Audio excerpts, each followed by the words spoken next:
From the Midwest Newsroom, I'm Chris Husted. The process of removing the tops of corn plants to control pollination, or detasseling, has become a political issue in Nebraska. For years, contractors hiring local teenagers have claimed that big seed companies are prioritizing workers with H-2A visas for the job. A new law was supposed to reveal who's doing the work, but it sparked more questions. With Molly Ashford of Harvest Public Media, Nick Loomis reports for the Midwest Newsroom. For 9 years, Scott Wilcox hired detasseling crews in Nebraska. He says young Nebraskans can do 100% of the summer job, often seen as a rite of passage. When biotech giant Bayer discontinued his contract in 2020, Wilcox suspected migrant workers with H-2A visas were hired instead. They don't have to take care of them like they are required to take care of us, the kids from Nebraska.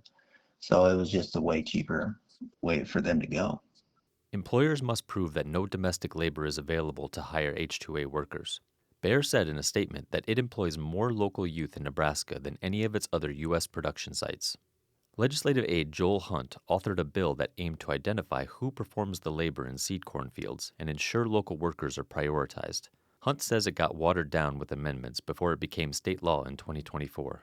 One of the changes shielded many hiring specifics from the public record. So the Department of Agriculture has all of the numbers. What they're posting on the website is just what's required in statute. He added that penalties for non-reporting were also removed. There's almost no way to actually enforce this bill. The Nebraska Department of Agriculture published the first annual report on September 30th. What do we got? 4 columns and 2 rows. Brent Ailes is the co-owner of Ailes Detasseling in Lincoln, Nebraska. And it's a very, very, what I might call a 30,000-foot view of not much detail. The report shows that in 2025, mostly teenage crews performed 60% of detasseling.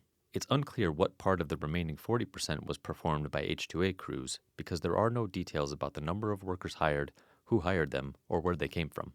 That missing information was the original intention of the law. Nebraska Department of Labor Commissioner Katie Thurber confirms that seed companies have gravitated toward H-2A labor in the past decade. I think it's broadly popular because it's a known commodity as to what you're going to get. And I think it's really marketed to the agricultural industry so they know about its availability. But local contractors say that young Nebraskans are available and point to wait lists as proof that they're being ignored. I think it means there's probably a disconnect, not necessarily that the law isn't being followed.